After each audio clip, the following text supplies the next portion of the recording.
नमस्कार, जय हिंद, वंदे मातरम।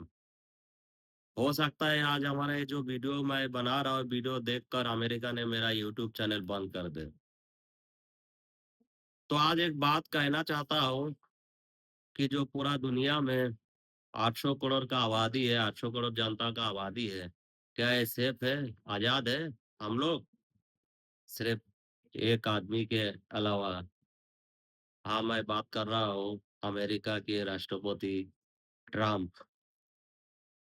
एक वही इंसान के अलावा इस धरती पे शायद कोई आजाद है। 2025 में जब से सत्ता में आया है, जहां मर्जी तहां पे बम गिरा रहा है, हमला कर रहा है, आतंकवाद है, यहाँ पे आतंकवाद है। मतलब किसी का बात उनको अच्छा नहीं लगेगा तो उनके ऊपर वो अटैक करेगा। एक दादागिरी हो गया। ठीक है, आपके पास पावर है, सब कुछ है, पैसा है, पावर है, इसका मतलब आप कहीं पे भी दादागिरी दिखाइएगा। अरे भाई, जहाँ का देश है, जहाँ का देश है, तहाँ का जनता है, तहाँ का राष्ट्रपति है, तहाँ का प्रधानमंत्री, वो समझेगा ना हमारा देश कैसे चलाना पड़ेगा। आप कौन होते हैं दखल अंदाजी करने का? तो इसका मतलब अभी भी हम लोग आजाद नहीं है पूरा दुनिया में। हम भी आजाद नहीं, आप भी आजाद नहीं है। मतलब अमेरिका का जो राष्ट्रपति है, उनके वो उसको जो अच्छा लगेगा वही अच्छा है। इसका मतलब क्या है? तो ऐसे कब तक चलते रहेगा? 2025 के बाद करीब आप 7 देश में अटैक किए हैं कि वहाँ पे आतंकवाद बहुत ज्यादा हो गया है। लेकिन जो आतंकवाद के पास जो हथियार मिलता है, उसमें तो मेड इन अमेरिका लिखा रहता है। कहाँ से पता है ये सब आतंकवाद, हथियार वगैरह? आप ही सप्लाई करते हो ना? बताइए। जब आप ही सबको सप्लाई कर रहे हैं हथियार, तो पहले आप ही को बैन करना चाहिए कि मैं किसको बेच रहा हूँ, किसको दे रहा हूँ। मतलब पैसा आपको मिल जाए तो आप किसी को हथियार दे दीजिएगा, और फिर बाद में कहिएगा कि आतंकवाद है, सब आपस में लड़ा देते हैं और आप बैठ के मजा लेते हैं व्हाइट हाउस में। हम्म। तो ये सब कब तक चलते रहेगा? अब तो किम जोंग से भी, जो नॉर्थ कोरिया का, उसको सब तानाशाह कहता है, वो तो अपने देश में तानाशाह करता है, लेकिन अब तो पूरा दुनिया में तानाशाह कर रहा है।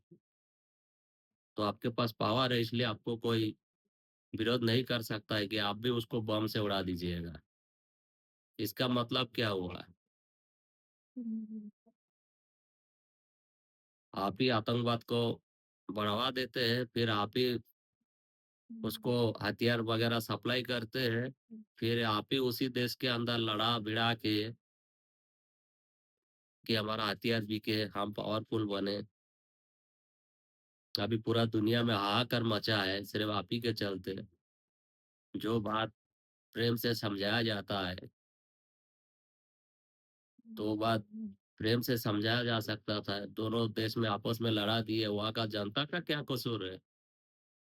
कभी देखे? आप तो बहुत दूर में है।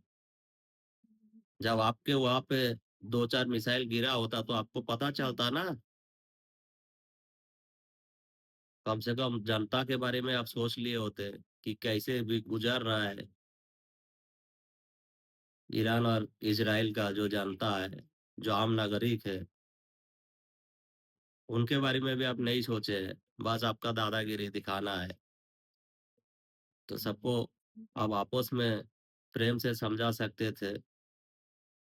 आपको हुरमुज चाहिए, खर्क दीप चाहिए, सब कुछ आपको चाहिए। बताइए। ऐसे दादागिरी मत दिखाइए। ठीक है? कभी काल हमारा देश पे भी अटैक कर दीजिएगा आप, आपके खिलाफ कोई बोलेगा तो। इसका मतलब क्या है? चाहे जहां मर्जी आप अटैक कर दीजिएगा, ऐसे मत करिए। कम से कम आपका जो गॉड है उससे तो डरिए, जो जनता का बददुआ है। आज आप प्रेसिडेंट है, जनता है। कल जब आप प्रेसिडेंट नहीं रहिएगा तो क्या हासिल होगा आपका, क्या पता चलेगा आपको? आपको बस सिर्फ नोबेल प्राइज चाहिए, नोबेल प्राइज। अपने ही सब लड़ाते भिड़ाते हैं, फिर आप ही सब कुछ करते हैं, फिर आप ही को